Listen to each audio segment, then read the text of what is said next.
Okay, wonderful. So I think it's about time for us to kick off. So good morning, good evening, or good afternoon, everyone, depending on where you're dialing in from today. And thank you for taking the time out of your busy schedules to join us for today's webinar, Collaborating for Sustainable Futures. It's very exciting because this is the first of what will be a series of webinars hosted by myself and the team at Axis that will focus on the dual themes of sustainability and also on diversity and inclusion. My name is Matt Castle and I'm Head of Engagement at Axis, an inclusive collaboration technology that is used by a host of organisations to both structure and deliver their sustainability and diversity and inclusion agendas. During this session, we'll be discussing the importance of collaboration and how it really sits at the heart of every climate change project. The UN itself stated that the 17 SDGs, the Sustainable Development Goals, that will be at the centre of the COP26 discussion can only be realised with strong global and local collaboration and cooperation. But many organisations and individuals aren't quite sure how to initiate the sort of collaborations necessary to make real long-lasting change. Today, we're privileged to have a fantastic panel of experts who'll be talking us through some real-world examples on tackling sustainability challenges and how collaboration has and will play an essential part in delivering on those. The panel will also be giving us some advice on what we can do from both a personal and a business perspective to be a force for positive change. We'll also be leaving some time at the end to field questions from the audience, so please feel free to write any questions in the chat. So without further ado, I'll introduce you to our panel today. Firstly, I'd like to introduce Sam Candy, CEO of Candy Consulting. Sam is a consultant and assessor with CSR accreditation and training and is about to launch the Responsible Futures Conference. Sam's been involved in sustainability for over 10 years, was previously the director of Sustain magazine and held a position as chair of the Business Travel Association's Planet Plan Sustainability Committee. She's also the founder of a not-for-profit organisation called Level, which supports parity in the travel industry. Sam, welcome to the panel. Thank you. It's really good to be here. Thanks. Hi, Matt. Awesome. Next, I'd like to introduce Richard Collins. Richard founded EcoBrand in 2011, which helps organisations promote their CSR and sustainability efforts and puts that as an integral part of their brand personality. This eventually led to the launch of the CSR accreditation in 2018, the only national social responsibility accreditation scheme. He has since developed CSR training and workshops, social impact reporting, and CSR programs for primary and secondary schools. To complement this, he also runs the International CSR Excellence Awards. Good afternoon, Richard. For inviting me. Thanks, Richard. It's great to have you. Also joining us today is Amanda Lathan. Amanda is the Associate and Policy and Strategy Lead at Barnett Waddingham. Amongst other things, Amanda is member of the Barnett Waddingham Sustainability Steering Group, the D&I Steering Group, and part of the Sustainability Investment Team. She's also chair of the Stewardship Work Stream on the Investment Consultants Sustainability Working Group and a member of the Pensions Climate Risk Industry Group. Good afternoon, Amanda. Thanks very much, Matt. Excellent. Good to have you here. We do also have one other member of the panel, but unfortunately they've been called away on an emergency, but will be joining us later in the webinar. And that is Richard Betts. Richard has a long and illustrious career in the sustainability sector and is currently an associate partner in the climate change and sustainability services for EY. So if I could kick us off by asking each panel member to tell us a bit more about themselves, put a bit more meat on the bone of their background, their organisation and their focus. So if I could kick off with you, Sam. Thanks. Hi. Yeah, so I guess I started in sustainability 10 years ago when I was the director of Sustain magazine. It was probably a little bit ahead of its time. It's not around anymore, unfortunately, but it was very focused around the built environment, who I feel are well ahead of their game when it comes to sustainability. I then sort of moved on. I've been in the exhibitions and conference industry for about 20 years, and then I moved into the travel industry. Not so sustainable, or it wasn't when I started, but they're really looking into that now. So I was made as you said, the chair of the Business Travel Association Sustainable Committee, which really focused on sustainable aviation fuel and reducing travel carbon budgets, and looking at EV fleets and things like that. So they're really starting to make some big moves, some stuff that I'll tell you about a bit later on as well. I also launched Level, which is an organisation that supports parity in the travel industry. Yeah, I am very excited, and this is the first time I've publicly said anything. I'm launching a conference next year at Manchester Central called the Responsible Futures Conference that will focus on sustainability and on social responsibility. So we are on the verge of pushing the button on that. So you'll hear a lot more about that over the next few weeks. And then finally, my Sustain Talk series I've been running for the last 3 months, which I've had a host of fabulous interviewees, and again, it's on my LinkedIn profile, so anyone can check that out. Amazing. Thank you, Sam. Lots of plates spinning there. Really. Yeah. Richard, could I pass the same question over to you? Yeah, so basically, as a result of my branding background, and co-founding the International Awards, I realised that this is about, branding is about reputation, and increasingly we saw that being ability and social responsibility. And it gave me the opportunity to basically sit down some years ago and, establish a new relevant for social responsibility, a standard that is supported by the 4 pillars of environment, workplace, community, and philanthropy. So, a sustainable approach. And a standard that states that social responsibility should be for every organisation. So we've made the C an inclusive C, so that C no longer exclusively stands for corporate. We can use that for charity, for community, for climate, for collective, and so on. So the C creates that inclusivity that allows social responsibility for all to be part of. And the great thing really is that, when we talk about those 4 organisations are already doing a lot of these things. When they say it's amazing what you're doing that you don't talk about. So we set up a model, the only accreditation model in the UK, although it is now globally accepted. Offices now in Bangladesh and Bahrain in the US. That helps organisations deliver information required for ESG reporting, identify the United Nations sustainability goals that they can align their business to, develop social value policies. And what we like about it is it's a really effective way to bench with regards to social responsibility, and it's a process that allows you to collate, measure, report on your organisation's activity. So an accreditation provides you that activity. But it also is about engaging staff. It's about looking at energy performance, looking at your diversity and inclusion programs, looking at staff engagement, health and well-being, and so on and so forth. So we kind of, we support that with a training program, and we support that with social impact report writing. And I'll just finish off really with my definition, the new definition for social responsibility. We say that social responsibility allows you to enrich the quality of lives for all by investing in social value as an essential part of an organisation's culture. This provides purpose and ensure a sustainable and build a better world for future generations by improving the environment. Okay, so that's my mission. This is the world that I want to move forward in and create that army for future generations. Amazing and really inspiring there, Richard. Thank you for that. And pass the baton to Amanda.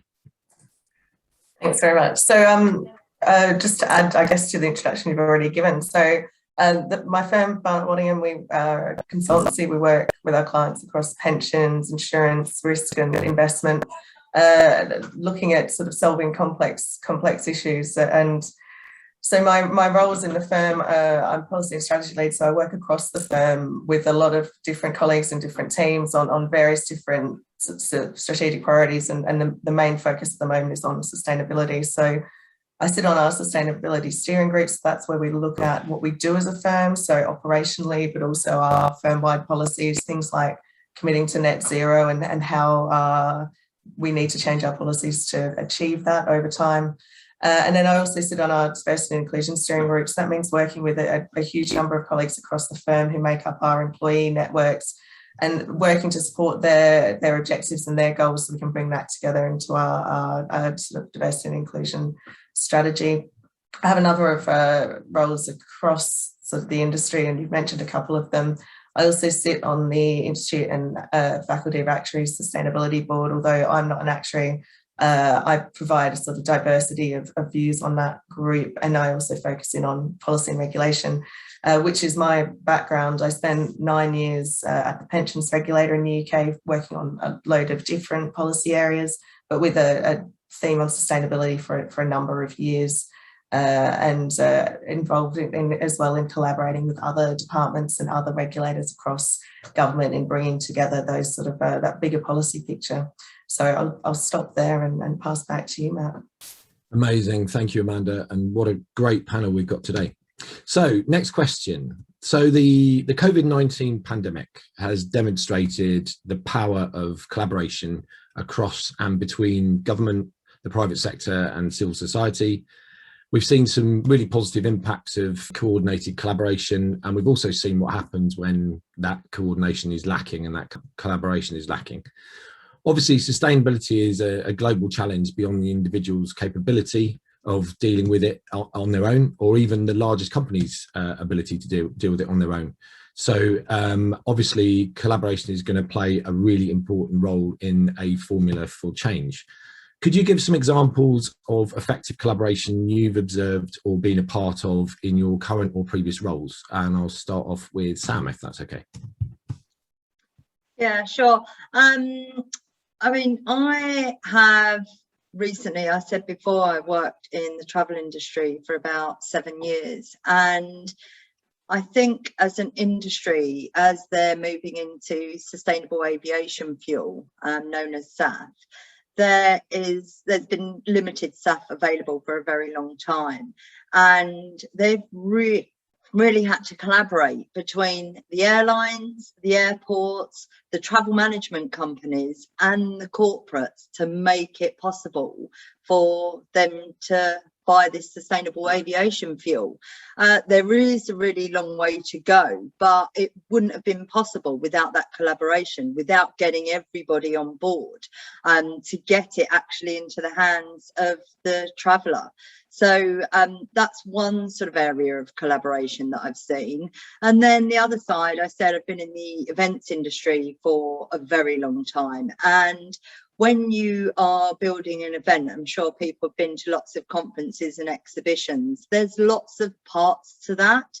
And that's the partners, the speakers, the sponsors, the audience. But if you think of the build that goes in behind that, and you know, the waste and the stands and everything else, to make that happen and to pull it together.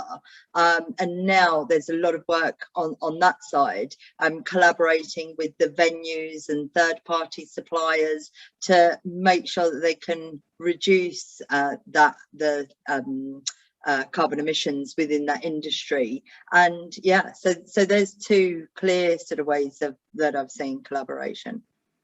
Really interesting. Thank you for that, Sam. And Amanda, same question to you. Thanks very much. So you mentioned in my introduction the investment consultant sustainability working group. So that's something I think that I could draw from here. So this is a group of, it's a collaboration between firms who are competitors. So there's now 19 firms who have joined together in the UK.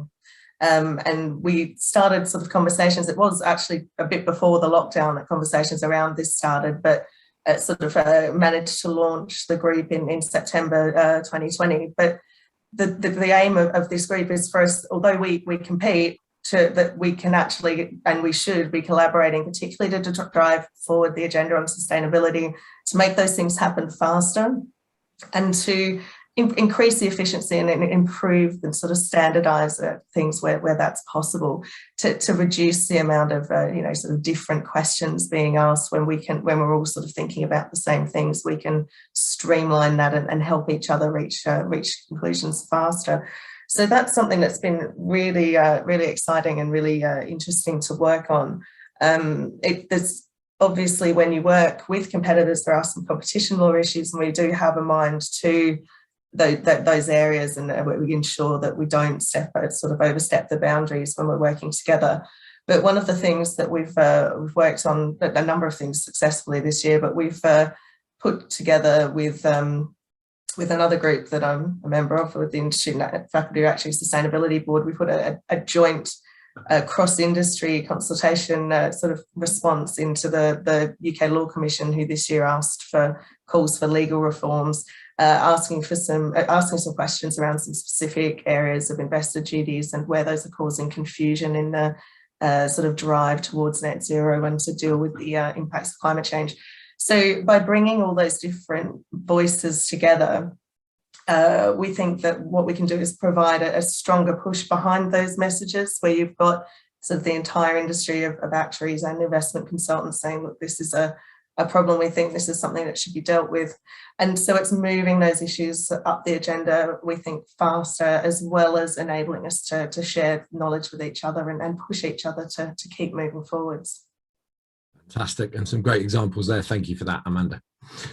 So moving on, next question. Could you give some hints, tips or advice around how maybe the SMEs that are listening in can do more to collaborate around sustainability? And I'll field this question first to Richard.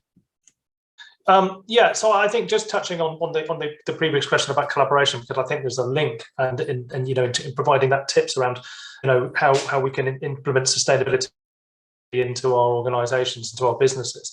And I think that's working with other partners, working with other organisations, especially within the supply chain. So, for example, we recognise that an organisation, its prime purpose is doing whatever it's meant to be doing, and then it is asking questions about, well, how can we be more sustainable? How can we implement diversity and inclusion policies, mental health and wellbeing policies, sustainability policies, and how can we pull all these things together? So what we try and do is recognises the enablers within its organisation, and then recognise those partners that sits outside the organisation that can support it on some of those issues. So we put together quite a large partnership network that looks at people who can do carbon footprint analysis, who can look at mental health and wellbeing programming and things like that, and kind of point those people to organisations to say, look, if you're not doing these things and you need to do these things, it is best to kind of use a third party organisation to kind of give to give you the best you can have to deliver. Because at the end of the day, and what I mean by that is you've got to be able to deliver the impact. It's got to be measurable. Otherwise, it kind of doesn't go anywhere, and you need to show that month after month that you're hitting targets and that you're delivering positive impacts with regards to these different agendas. So the other thing another great tip that we really is finding time within an organisation to sit down and have almost like a look at what your sustainability agenda, for example, and say, well, what are we doing within those 4 pillars? What are we doing within the environment, within the workplace, community and philanthropy?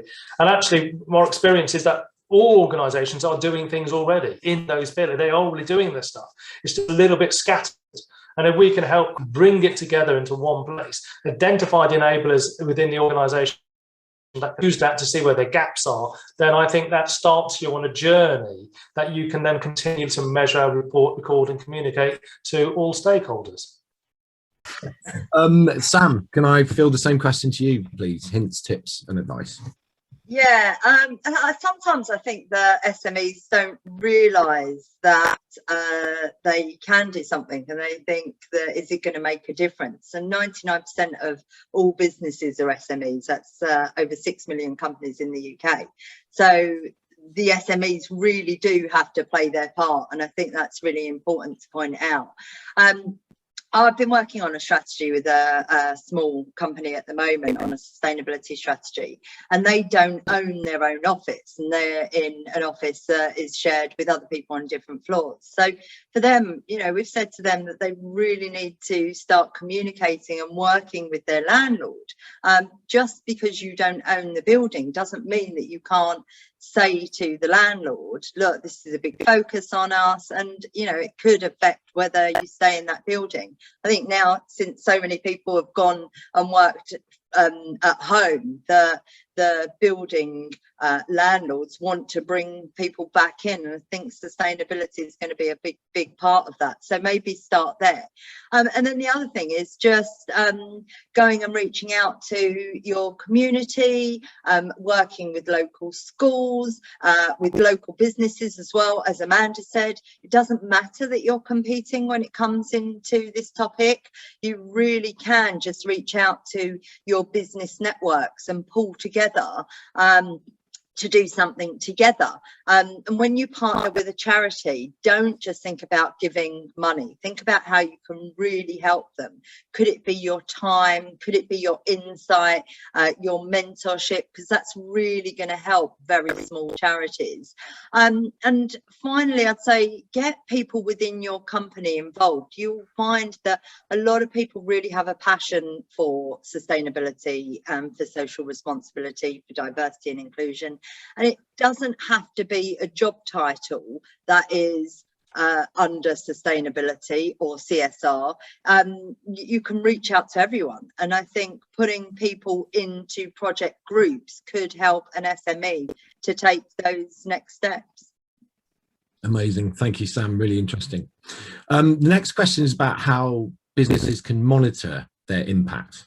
So, Amanda, can you give us a guide on ways businesses can assess how effective their sustainable efforts are? Thanks for that. Well, I'll just go into maybe one or two things. So I think one of the key areas that lots of businesses are looking at and investors as well is in terms of carbon emissions and climate impacts. And I think as we've seen a number of big policy announcements over the past, I guess, 6 months, these things are going to become compulsory, sort of looking into the future. So this is areas that companies and businesses are going to need to start getting a handle on. So this is something that we've been looking at our firm, and that we've been getting our environmental management systems in place, undertaking environmental impact assessments. We're in a similar situation to the company that Sam mentioned. We don't own the buildings that we work out of. Lots of those some of those are tenanted and have other people involved in them. So we need to understand, what are the emissions that we're producing? What are the other emissions that are involved in our business operations? And then we're starting to look at a very early stage, looking at our scope 3 emissions as well, which is for us mainly commutes and that sort of area. And how do we start to think about the policies we'll need to put in place so we can start to manage those things down over time? But that's just thinking about sort of the climate area. I'll leave it for others to cover sort of other areas that you can start to look at. That's great. Thank you. And Sam, would you have any other input on that one? Yeah, so I think, like, when you're looking at things like CSR accreditation, I mean, I work with them and consult with them, but I think it's a great way to assess yourself, to look at going for an accreditation. There are all different types of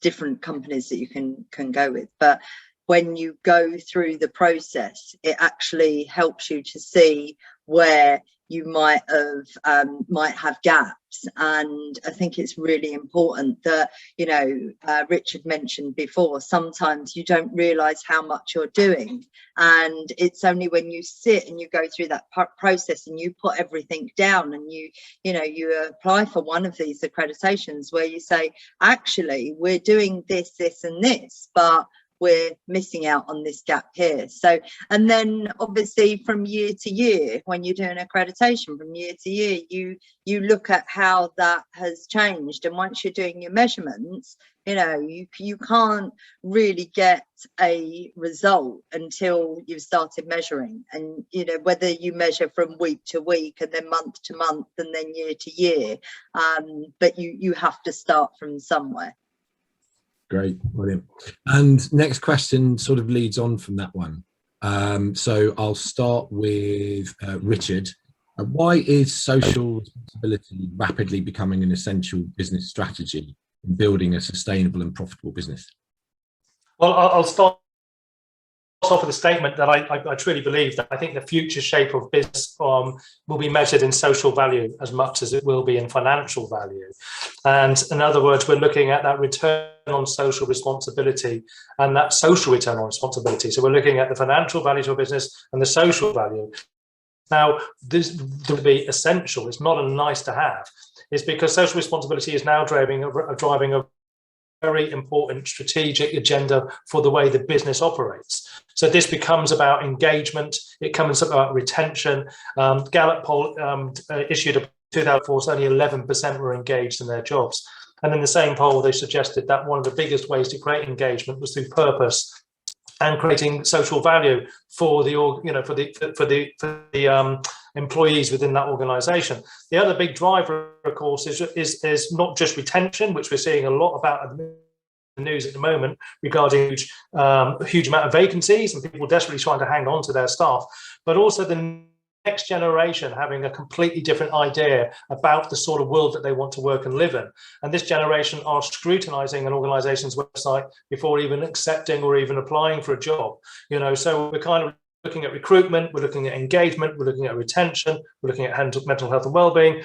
But with the ESG now looking at, the financial benefits about losing tenderers, what is the cost of losing a tender?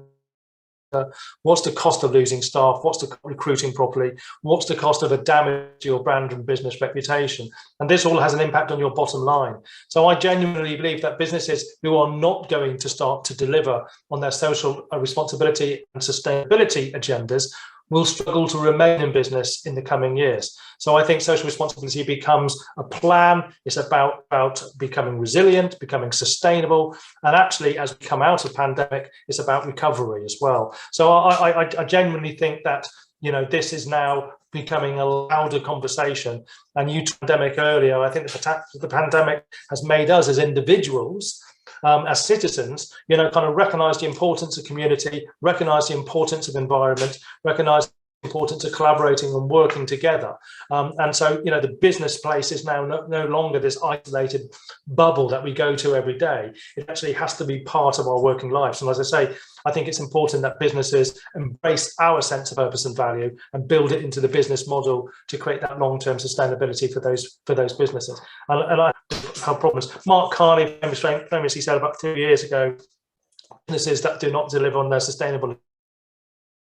And I think that was true with regards to the environmental sustainability issue, and we've got COP26 and all the conversations around that. But I think beyond that bigger sense of the word sustainability and looking at the next big pandemic, if I may say, will probably be around mental health and well-being. Of course, there's a big conversation around diversity, inclusion, gender equality, around health and safety, and around apprenticeships and work placements, and all of these things all taps in to a business acting responsibly, ethically, morally, and authentically. Fabulous answer. Thank you, Richard. Can I ask the same question to Amanda? Yeah, thanks. So if I just, reflect some of those thoughts from Richard, but from an investor perspective. So in our investment consulting work, we are seeing more and more investors sort of start to look at the sustainability credentials of investments as they're making their sort of investment decisions and implementing their strategies. So that is very much the major focus would be on the climate space, but we're seeing more and more of things like diversity and inclusion. We had earlier this year the Asset Owners Diversity and Inclusion Charter that was published, and my firm and a number of other firms worked through the Diversity Project and Investment Consultants Working Group to support and develop that with the asset owners. And that's something that we use in our research of investment managers. That forms part of that process for us. So it's certainly consideration on the investor side. And then just another sort of a bit of research and thinking about the other stakeholder in this space, which is the consumer. And I think this also reflects some of what Richard was saying, but there's a research that was published last week by the Defined Contribution Investment Forum. So this is research they do of 1,000 members of DC pension schemes. So these are, people between 22 and 65. They could be anybody in the UK with automatic enrolment. Defined contribution covers a large number of people.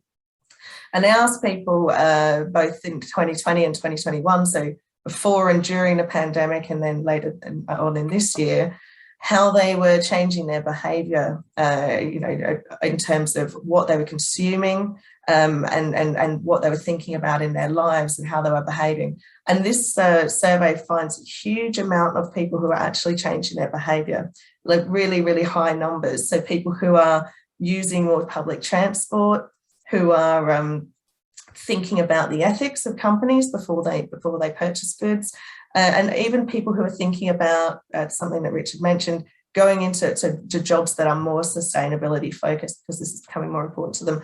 And I think what you can see here in terms of this research is consumer sentiment. And so these are changes that are happening to people's behaviours and the choices that they're making and the things that they're consuming. Those things flow on to real world impacts in terms of the success of businesses, and the preferences that these people choose, the success of those businesses, and then their profitability, and then from an investment perspective, how they'll perform as investments. So I think this sort of thinking about all the stakeholders in the round, this is becoming a much more important area. Wonderful, great answer, Amanda, and some great advice. So I'd like to now welcome Richard Betts. As I mentioned at the start, Richard was a bit late through other commitments. Richard is an associate partner in climate change and sustainability services for EY. Good afternoon, Richard. Good afternoon, Matt. Hello, everyone. And it's great to be here. Yeah. Wonderful. And if you could maybe, Richard, play catch up by, if I could ask you to tell us a bit more about your role, your organisation and your focus. Yeah, sure. Okay, so that's right. I'm an associate partner in climate change and sustainability for EY in the UK. I recently moved back to EY after several years being based in Istanbul. Most of that time was with EY, where I was in charge of sustainability services for our regional hub there. My main focus areas then are in terms of climate change, the many sort of ESG reporting assurance areas, over the last couple of years, biodiversity, but over the last 12 years or so, I've worked across many different areas, in other areas, for example, financing, implementation, and strategy projects as well. Wonderful. Thank you for that, Richard. And if I could just loop back on a question I asked a couple of the panelists earlier on, how can businesses monitor their impact and give some advice on how businesses can assess how effective their sustainability efforts are? Great, yeah, and hopefully I won't repeat too many things that were said previously then. So clearly, the first point then, having good data is essential. So determining the sort of the starting point is critically important. Within this area, in the last few years, there have been a lot of sort of sustainability standards, protocols that have been developed. And so, there's a clear move towards standardization in what sort of type of information and type of metrics companies should report on. So that then gives companies the opportunity to collect and report in a way that will be understandable to key stakeholders, and in a way that will increasingly can be compared with other similar type of companies. But clearly, so a lot's happened. There have been some good initiatives, something that that we're very heavily involved with in the development of new standards and updates to standards. But clearly, this is a journey. I think for all of us. So lots happened, but clearly a lot more needs to happen. There is a move towards standardization, but I think there's a clear direction of travel. But obviously, none of us are at the final sort of destination point. if you will. So clearly, the standards that are coming through, that they provide a lot of sort of useful material. Increasingly, in terms of those standards, we see sort of more and more connection to the science, which is critical. So that's great to see, because that is obviously essential. It's one thing to sort of report in line with a standard and to benchmark the performance against similar kind of companies. So great, but obviously, the science is very clear in terms of what we need to do to tackle climate change, to tackle other global crises that we're faced with. So obviously, we really must align with not just what's good sort of performance in our sector, but what the science is telling us we have to do. And so it's good to see that in the last few years, then increasingly we're seeing important standards initiatives coming through where there is a clear connection to the latest science. Wonderful. Thank you, Richard. Great answer. So if I could fill my next question, I'll start with Sam. How can businesses turn a sustainability agenda into a commercial advantage? So I have worked a lot with the procurement people, certainly in the travel industry for the last 7 years. And one thing that I'm hearing from them is that every single tender that they are putting out, they now have a sustainability section that maybe before, and they had it before, but it was there really as a tick box, not as a must have. And I think that if you're a company now, even if you're an SME, I think there was an announcement last week about the supermarkets, when they're looking at their suppliers, they're going to make sure that they have a sustainability agenda. So, when it comes to business, if you don't have that agenda drilled in through your business, then you're going to lose out on a lot of commercial opportunities. So, and it has to run through not just on your sustainability side, but also your social impact as well. So I think, if you really need to think about the tenders that are coming through. Who do you tender with? Are you able to answer those supply chain questions? Because businesses aren't going to be as successful in the future if they don't have that on there. Thank you for that, Sam. If I can pass the same question over to Richard Collins, please.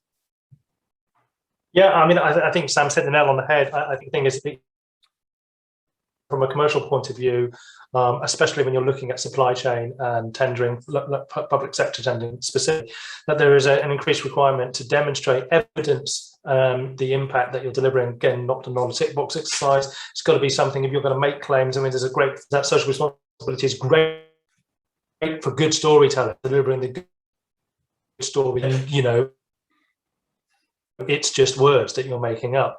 So I think the thing is, with supply chain, we're starting to see an increase in businesses recognizing that the weakest link based to their brand really is the individual organizations within the supply chain that perhaps aren't doing anything, and perhaps have that risk that they may be seen to be doing something that damages the environment or has a negative impact on their workforce, and that is reflected to you because your organization is using that business within the supply chain. So I think organizations now, to make sure that the businesses that they work with are aligning their purpose and values with your organization, so that's matching up. And if not doing that, and we've seen this already, we've seen businesses being dropped from supply chain because they aren't able to demonstrate their social value and their sustainability. We've seen businesses, a very large law firm at the beginning of the year lost 2 tenders worth hundreds of thousands of pounds globally because they weren't able to answer questions around sustainability.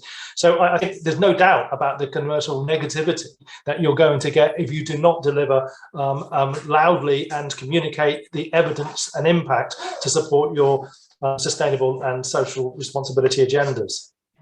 Great, thank you for that, Richard.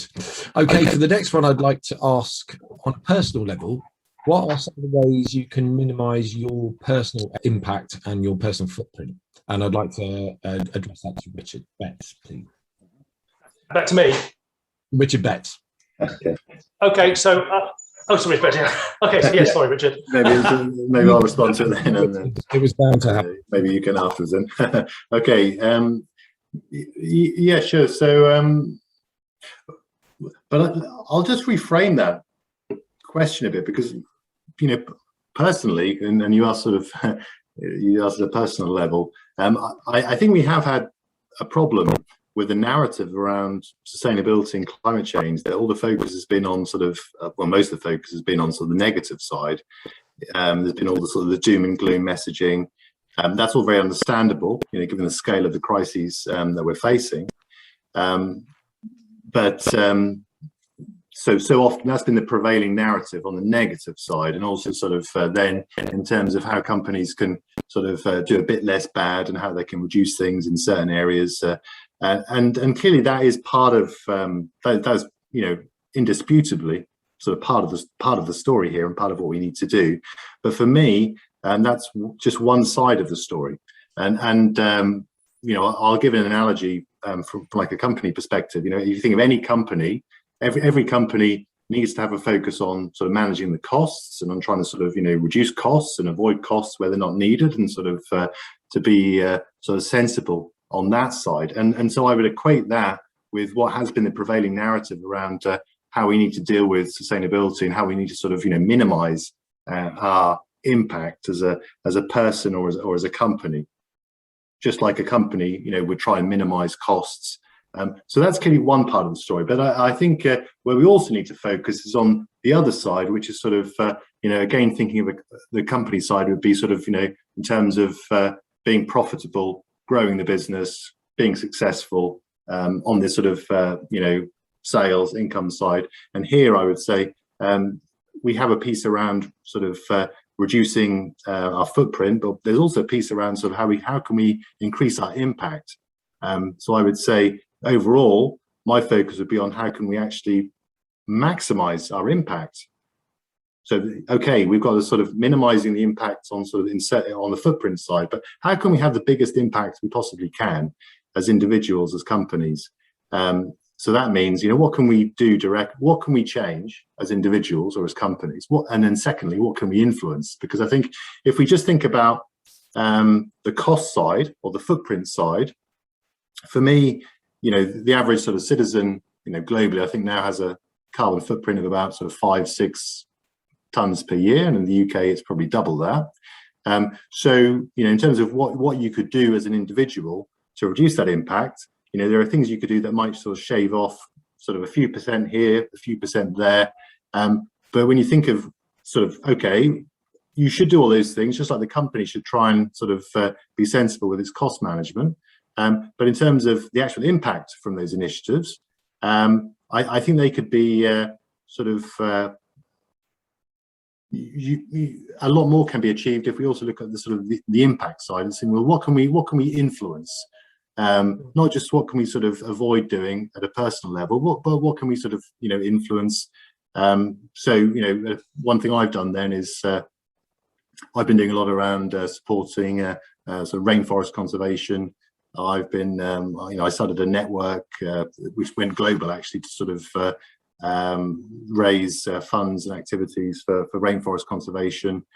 So that sort of the impact from that was much more than I could have achieved if I just sort of limited myself to what I could do as an individual. So I think we need to look at both sides, and we should all be looking at, okay, so what are our different areas of impact as an individual? And for sure, let's try and sort of minimize those, reduce those. Let's try and make them as sustainable as possible. But on the other side, how can we have a positive impact? Yeah, what can we change? What can we influence?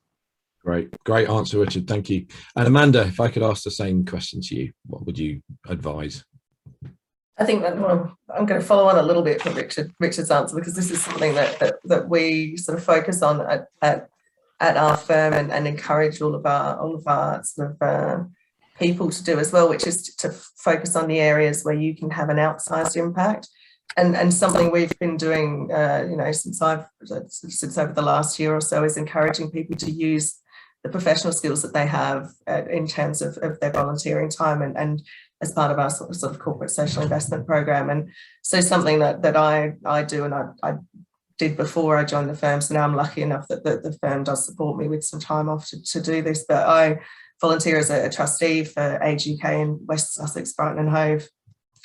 And one of the things that I'm really trying to do is to bring the knowledge and experience that I have from the investment world into that space, and try to think about how we might be able to finance things that we want to do in the future, and to try and bring some of that skill set into the organisation. And also the other side of it is thinking about how to help the organisation with their sustainability as a sort of medium-sized charity without a huge amount of sort of additional resource for these kind of projects. It's really useful and valuable to have sort of be able to draw in their skills. So I think I'm just going to reflect in the same way that I think is one of the things that I've been lucky enough to be able to do. And I think this is something that it doesn't matter how old you are, charities are crying out for volunteers, and this is something Sam also mentioned in one of her answers. So I think you don't need to be someone who's like retired and has tons and tons of time. If your employer supports you, perhaps you can use that time, or even if you don't have as much time as that, you can just dip in and out, and lots of people are really happy to have help on projects. So if that's something that you can do, that is definitely something that can make a big impact. Great, thank you, Amanda, and really inspiring. Okay, so now looking forward, what are the projects or programs that will be your main focus for 2022, and what's the next 12 months going to look like for you? And if I can ask that to Sam. Yeah, thank you. So I mentioned earlier, I am launching a conference called the Responsible Futures Conference, and actually tying in with the last question, one of the big things I think is about education, and the more that we can put out, the more that we can teach, the more that we can share. I've been doing the regular Sustain talks, and I just released this week one with Richard Betts, which was brilliant. And it started because I find people and have really interesting conversations about sustainability, about social responsibility, and then I think I just wish that everybody else could hear this. And so I started recording my conversations, and being able to put that out. I've had so much feedback from people where they've said, we just had no idea, and we didn't realize these simple things, and that I think that education is so important. So I'm going to continue to do that. I'm excited about launching the conference, I'm going to keep doing the Sustain talks weekly, and share more about the conference very, very soon. Wonderful stuff, looking forward to it. And Amanda, what's 2022 looking like for you? So I think in the sort of investment space and in the sort of regulatory space in particular, there's quite a lot of new and interesting and exciting things coming down the line. So I think there's going to be a big focus from me over the next 12 months on how do those things impact on investors and on businesses, and how can we sort of best help them sort of navigate those changes. And I think that then working with those sort of collaborative groups, with the actuarial group and the investment consulting group, to work out how to best move things forward as quickly as possible. Because I think the enormity of the things that are coming, we need to be able to break those down to make them manageable for businesses and for investors to take those forward. Wonderful. Thank you, Amanda. So before I go over to questions from the audience, I'd like to ask one last question to the whole panel. So could you recommend one thing that someone can do today at home to make a difference? One thing they could do at work that would make a positive change, and maybe recommend a book and or a film that they can watch that might inspire them. So if I could start that with Richard Collins. Right, no, I'm not sure I'm going to get a book and a film out, but for that, a lot of thinking. But in terms of one thing you can do at home. I'm just doing a piece on food waste at the moment. Food waste that ends up in landfill is responsible for as much, methane and gas in the atmosphere as a country the size of China. And I think the thing is that I would encourage people to think about seasonal eating. Really thinking about the food they're buying, about the food that they're throwing away. It's a staggering. I can't remember the statistic. I had it up. I'm literally writing a piece on it at the moment, and I can get it now. 1.3 billion tons of food waste every year. I mean, it's disgraceful. I think there's something we can do at home is reduce the amount of food where we're going shopping. So that's for home. For work, I've done a series of, going back to the question earlier about the personal things that you do. I think there's so many things we can do, and I'm really a big fan of little achievable things that deliver big impacts. Sometimes we're expected to do things that kind of almost we can't grasp because they're just too enormous. But simple things like just turning your computer off at the wall, walking to work if you can to, turning the lights off, converting to LED. In a workspace, there are so many micro things you can do that add up to big positive. On that, I'll leave you with this statistic that in 2020, they used its national electricity bill by 20%, across the entire UK because of a transition to LED. So football stadiums, garage, forecourts, shopping malls, 20%, not 0.2%. That's a huge thing we can do. And I'm really going to back what Richard said, because there's so much negative narrative. And actually, there are a lot of people, and if a lot of people do little things, we stick about our ability to turn this round. Yeah. Wonderful. Some great Yeah, stuff. that's right. And if I can just sort of add one comment onto that, if I may. I think, the scale of the challenges facing us, they can seem sort of so sort of overwhelming, as if we can't do anything or whatever we do is sort of irrelevant. But to be honest, if we look at it from the other side, we can actually draw inspiration from when we look at the current crisis. And, we could also say if one person drives, sort of a diesel car, well, there'll be some local issues, but there won't be any kind of global impact. But when sort of hundreds of millions of people do that, then you have a problem. So we can also see that when we flip that round, if one of us does something, it might seem trivial, but clearly, we live in a highly networked, interconnected world. So ideas spread very quickly. So I do believe that when we make changes, that has an influence then on other people, and these things can move very quickly. So clearly, we can drive change, and we look at history, and every sort of big change started small. It started with an idea, with an innovator. That's how things started. They started small and they grew from there. So clearly, we can have a very sizable impact. Amazing. Thank you, Richard. And looking forward to Sam's input. Thank you. So I have been listening to audiobooks, and I listened to the new Climate War, which has been really insightful. I've just ordered, I heard about a brilliant book called How Bad Are Bananas? It hasn't arrived yet, but just ordered it. And then, if someone wants something a little bit lighter, this last weekend with my partner's 13-year-old daughter, we watched Seaspiracy on Netflix, and also A Life on Our Planet. And I have previously watched Cowspiracy as well. And there's some really good, easy watching Netflix documentaries.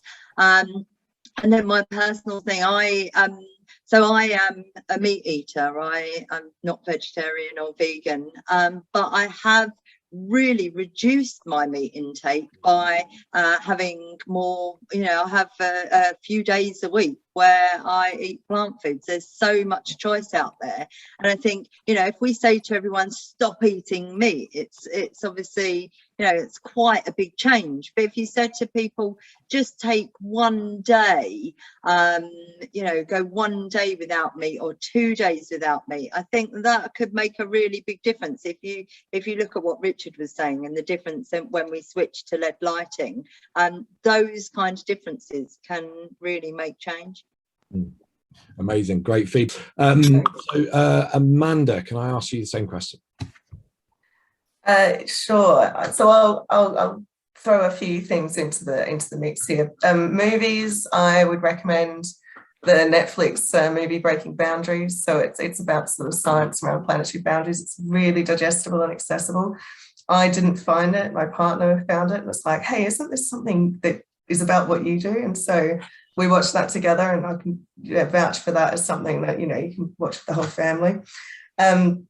In terms of things that you can do that you might be, like, sort of changes that you might be able to make in your personal life. So something that I did a number of years ago and that I would massively recommend, because it's really, well, I found it a really easy change to make. And I think that's something that's really important when we're making changes in our own lives, that they've got like sort of a low resistance. They're quite easy to make. So I was vegetarian, now vegan, but my dogs used to eat chicken and duck. Now they eat an insect-based food.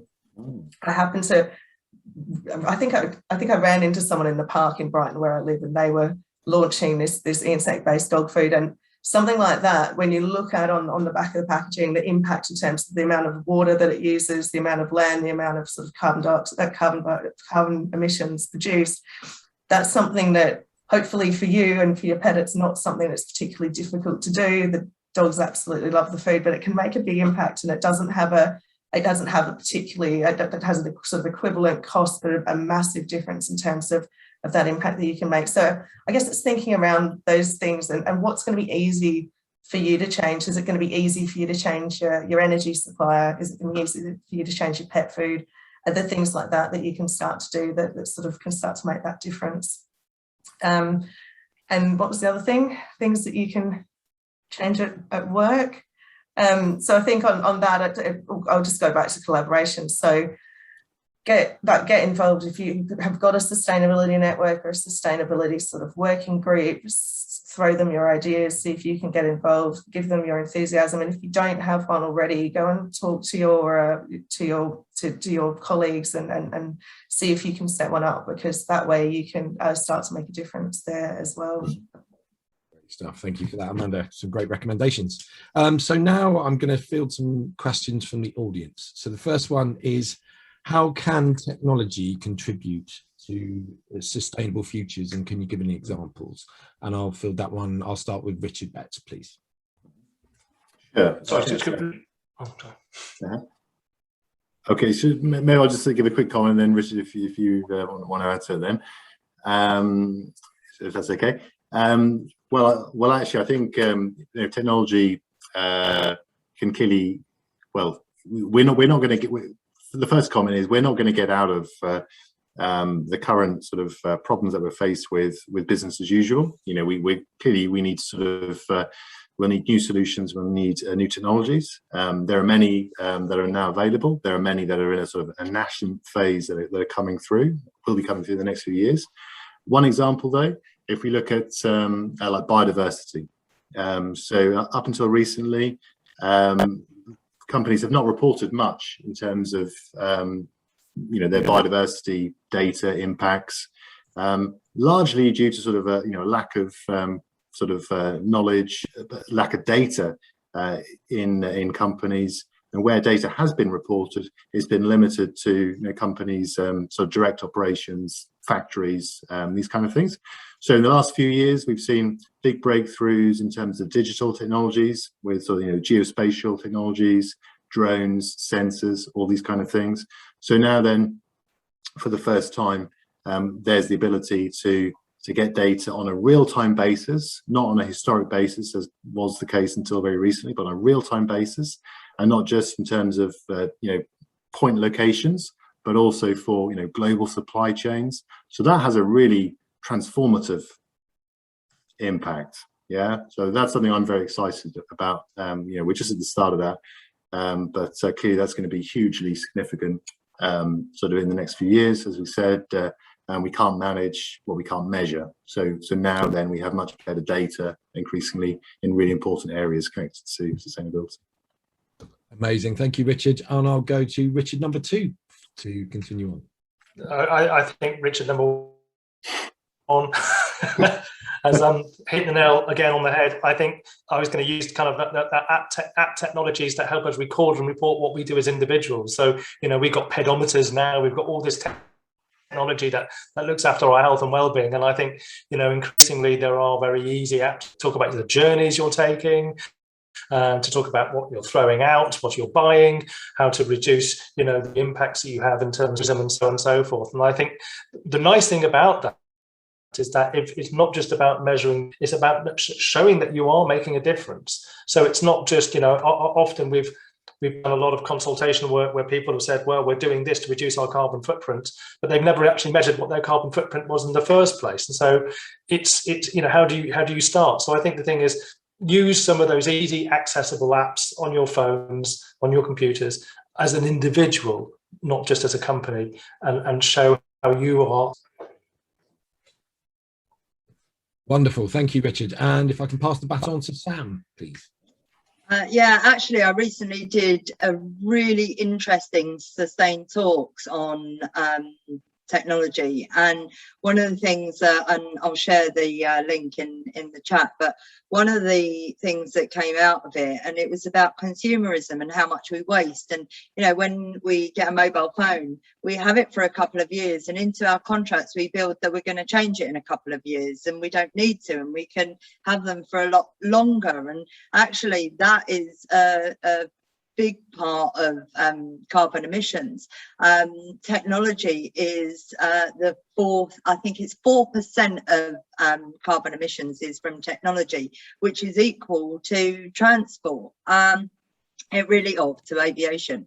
And I think that we really need to start thinking more about switching off our computers. Richard, you mentioned that earlier, and other things in the home, in the office, and just using less technology, and think about the websites that you use. I was surprised to hear about that you can get different carbon emissions from using different fonts and things like that. So when you really start looking into it, it's really surprising. And I've shared the YouTube video if anyone is interested in that talk. Thank you for that, Sam. That's brilliant. And over to Amanda, please. I don't have a huge amount to add to everything everyone else has said, but just to pick up on Sam's last point, I mean, in terms of marketing, I think it's something that, you don't necessarily turn your mind to first of all, but once you start to look into it, I agree it's something where, moving images on a website produce more carbon emissions than flat images, and plain text produces even less still. So I think as we move forward, businesses are going to have to start to think about these things as well in the mix of how they're communicating and how they're presenting themselves to the world, and what is the sort of cost of those things on the carbon side. So I think what that shows, I guess, is that everything has some sort of impact in terms of carbon and other areas. But technology can drive both positive and negative impacts depending on the way that it's used. Okay, great. Thank you, Amanda. Next question. How do you see the strategies for businesses looking like after COP26? What should change look like? And I'll field that one I'll start with Sam. I think the fact is that COP26 has had more communication around it, way more than COP25. I think I read somewhere 625,000 stories around COP. And I think just the fact that businesses are now really alert to it, and they're thinking about it more than ever. And for a lot of businesses post COP, they're going to say, they'll hear what the points are, and they will take the steps that they need to take. They might then start their journey. It's on every news channel, every single newspaper that you look at. They all have their own climate change section now, which I think is really great. It's been a really big step up. So just the fact that it's being communicated so much more means that businesses are ready to start their journey. Amazing. Richard Collins, over to you. Well, I think, like with anything, I suspect that the avalanche of news stories surrounding COP26 is because we're in the UK and it's being very pushed by the UK government to try and do things. And the thing is, there's a lot of dots that don't join up. I mean, in the county that I live in, Buckinghamshire, there's a whole initiative inspired by COP26 to really invest in the green economy and green jobs. But we've also got planned house building. So we've got thousands of houses being built with no regulation around the energy efficiency of those housing, no triple glazing, no insulation, nothing like that. So you've got a massive disconnect. So I suspect what will happen, as always, is we'll take 2 steps forward and then 1 large step back. We will shuffle in the right direction. But I think the thing is, a lot of COP26 is a lot of talk and not a lot of action. And that it happens to be in one way. But I am mindful, going back to my optimism earlier, that since 1969, I think before 1969, there was no global legislation or regulation around the environment, full stop. And we've actually done an awful lot in a very short amount of time. When we think about geological times, what we've done in 40, 50, 60, 70 years has been amazing. So I'm always ambitious and hopeful in that sense, but I'm also frustrated because we have power now to make a difference very quickly. And if the pandemic's shown us anything, they said we're never going to stop global flying, and we did. We're never going to stop. We're never going to move to hybrid working, and we did.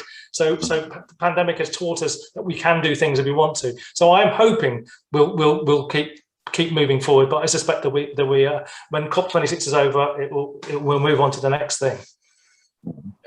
Thank you, Richard. And if I could go to Richard Betts.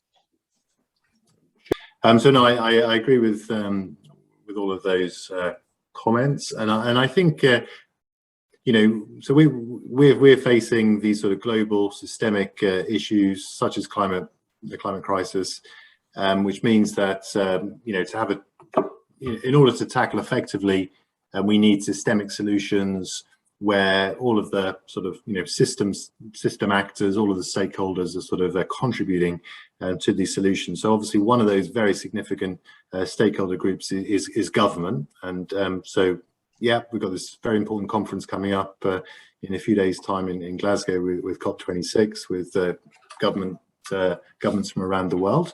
But they're clearly, so that is very significant, but they are one of the stakeholder groups here.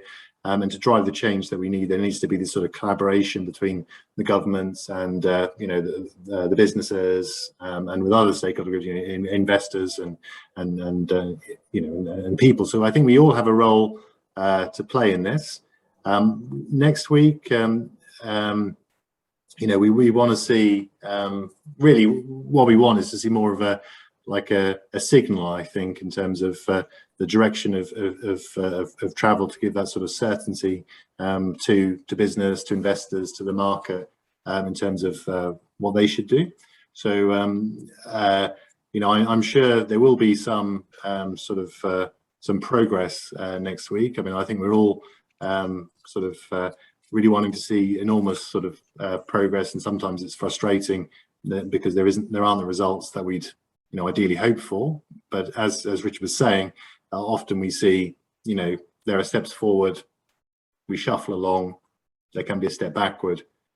It's because we're dealing with these systemic issues, and in isolation none of us can solve these issues, but we can all sort of play a really meaningful role, and increasingly we can play an even bigger role, because the solutions that are available to us are increasing all of the time. Costs are coming down, there are new products, etc. So I think that's the context that we're in. Great, fabulous answer, Richard. Thank you very much. And over to you. What do you see post COP26 world looking like? I think that the biggest thing, and this is going to echo what Sam said, is that there's just so much coverage of this that it's going to be on agendas. I think that's the biggest change that the businesses will see, that investors will see, is that this is something that's been on the front page of the paper every day. It's in the news every day, and that's the people who are looking for change. That's where you want it to be. So it should be on the agenda, and then to start moving forward. And I think the panels today have given a whole load of ideas of places to go and where to start. But I think that's the biggest change. I don't think you're going to see any astounding sort of policy changes that are, thanks Richard, You're not going to see any sort of amazing astounding policy changes. I think we can see what's on the agenda, but I think the fact that it brings it onto our own agendas and to the agendas of directors and managers and everyone else in business is going to be what's really important. Amazing. Thank you, Amanda. Wonderful. Well, that about wraps up our session for today. Thank you very much for joining us. And I'd like to say a huge thank you to our panel for what was a really fantastic session. Please, everybody, stay tuned for our next webinar, which will be happening on the 30th of November, around being an ally in the workplace. Thank you very much for joining us and have a great day.